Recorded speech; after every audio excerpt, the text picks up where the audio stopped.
Loving God Christian Media. First வேறு பிரிச்சாச்சு, வனாந்தரத்தை கூட்டு போயாச்சு. இப்ப காட்டு மிருகத்து நடுவில் வாழ்ந்துட்டு இருக்கிறோம். இதுக்கு நடுவில் இப்ப ஒருத்தன் வரான். யார் வர்றது? பிசாசு. இப்ப பிசாசு வந்தா பிரச்சனை பெருசா சின்னதா? சும்மா உங்களுக்கு தெரிஞ்ச சொல்லுங்க. பிசாசே வந்து நிக்குது, பிரச்சனை பெருசா சின்னதா? ரொம்ப சின்னதுன்னு அர்த்தம்.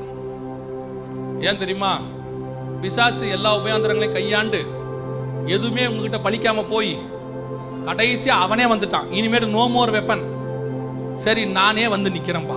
லாஸ்ட் பிசாசு வருதுன்னா உன் சோதனை முடிவடைய போகுதுன்னு அர்த்தம். நம்முடைய பார்வை தான் எப்பவுமே தப்பு. ஐயோ பிசாசு நிக்குது. பிசாசு யாரு முதல்ல? அது நமக்கு தெரியணும். பிசாச வேதம் தெளிவா சொல்லுது, கர்த்தர் அவன் தலையை நசுக்கினார்னு இருக்கு. இப்ப அந்த பிசாசு என்ன பிசாசு? தலை நசுக்கப்பட்ட பிசாசு. இந்த தலை நசுக்கப்பட்ட பிசாசை ஏன் கர்த்தர் விட்டு வச்சிருக்கிறார் தெரியுமா? தலை நசுக்கப்பட்ட பிசாசுக்கு எது ஆடிட்டு இருக்கிறோம்? வால் மட்டும் ஆடிட்டு இருக்கோம். எதுக்கு அந்த வாலை விட்டு வச்சிருக்கிறாருன்னா, நீங்களும் நானும் மிதிக்கிறதுக்காக தான் அதை விட்டு வச்சிருக்கிறார். வேற எதுக்காகவும் கர்த்தர் அதை உயிரோடு வைக்கல. அவர் தெளிவா சொல்றாரு, சர்ப்பங்களை மிதிப்பார்கள். ஏன்? தலையை நான் மிதிச்சிட்டேன், வாலை நீ மிதி. பிசாசு வர்றது உங்களை மேற்கொள்வதற்கு அல்ல, உங்ககிட்ட தோற்பதற்கு. அது தெரியணும் முதல்ல. இன்னைக்கு ரோட்ல போகும்போது ஒரு பாம்பு அடிபட்டுருச்சுன்னு வச்சுங்களேன், 3 வகையான கூட்டம் இருக்கு. நீங்க பார்த்திருப்பீங்க. முதல் வகை என்ன தெரியுமா? அந்த பாம்பு அப்படி துள்ளிக்கிட்டே இருக்கும். ஒரு கூட்டம் பார்க்கும், இன்னும் உயிர் இருக்குடா அப்படின்னு ஓடிடுவான். இன்னொரு கூட்டம் இருக்கு, இன்னும் கொஞ்சம் உயிர் இருக்குதுடா, சீக்கிரத்துல போகுது அப்படின்ட்டு நின்று பார்த்துக்கிட்டே இருப்பாங்க. 3வது ஒரு கூட்டம் இருக்கு, வருவான், இன்னும் உயிர் இருக்குடான்னு ஒரு கல்லை தூக்கி போட்டு பொத்துன்னு போட்டுருவாங்க.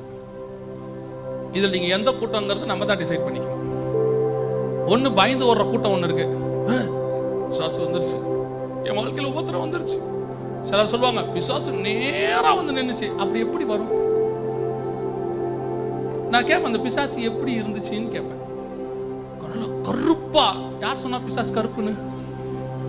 அதை விட மோசமான ஒண்ணு இருக்கு. ஒருத்தர் சொன்னாங்க, நான் பிசாசை பார்த்தங்க. அப்படியா? எப்படி இருந்துச்சுன்னு கேட்டேன்.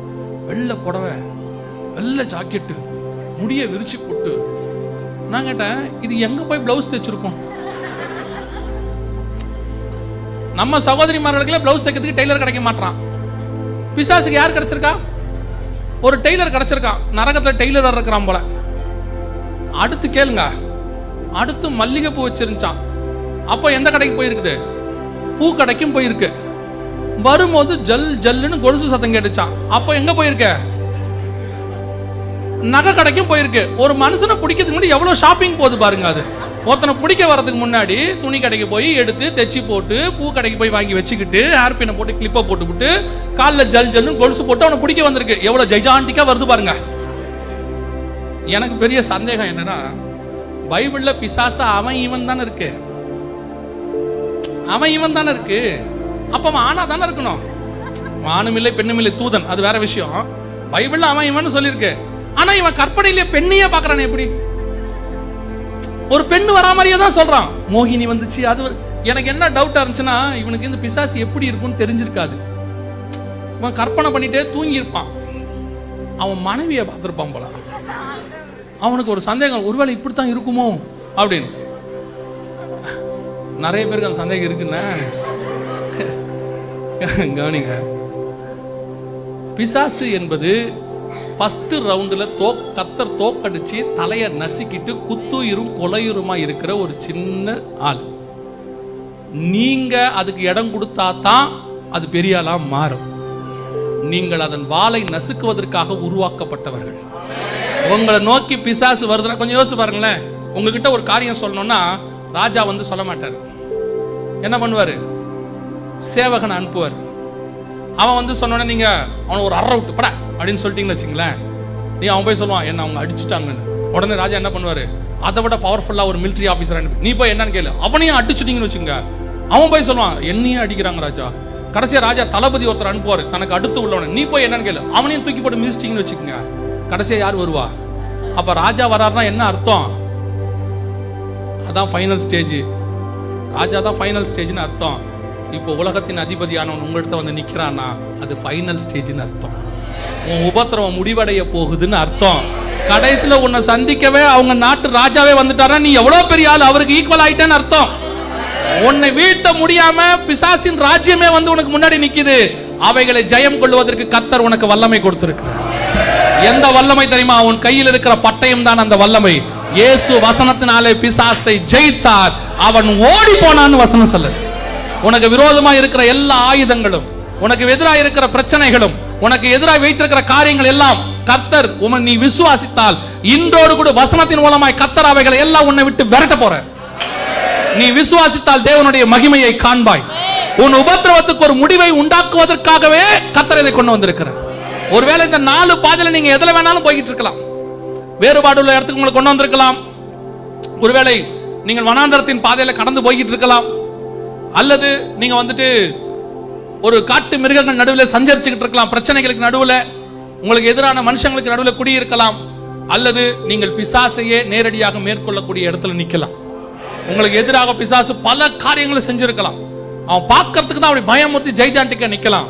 ஆனா ஒன்று மட்டும் நிச்சயம், அவன் தோக்க போவது மட்டும் நிச்சயம். உன் பிரச்சனை மாற போகுது. இதை நீங்க ஜெயிக்கும் போது என்ன நடக்கும்? அந்த வசனம் மட்டும் வாசிங்க, முடிக்கலாம். 4ஆம் அதிகாரம்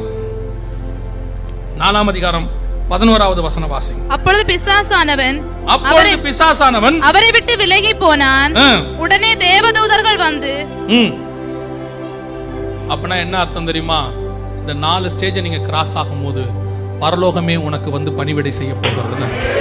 தேவன் தம்முடைய தூதர்களை அனுப்பி உனக்கு பணிவிடை செய்ய போகிறார்.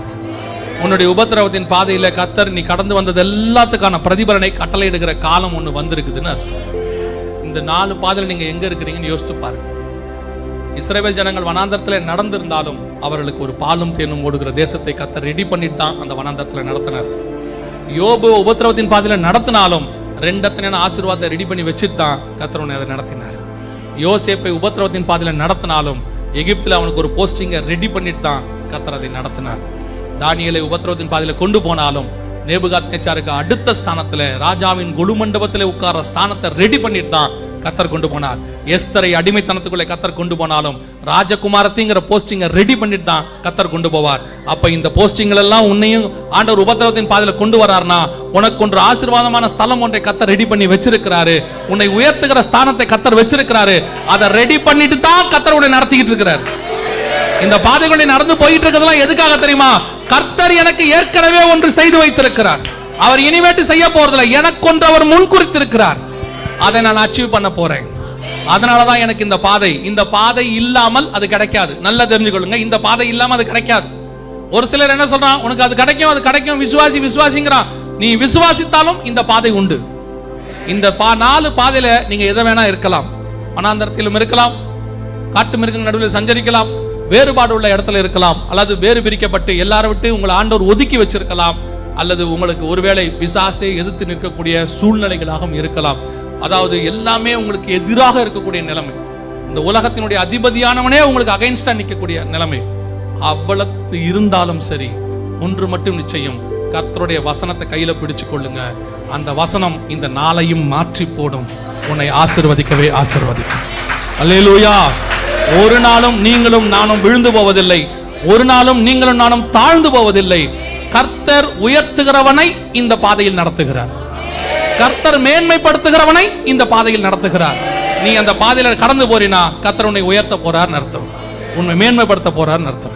அல்லேலூயா.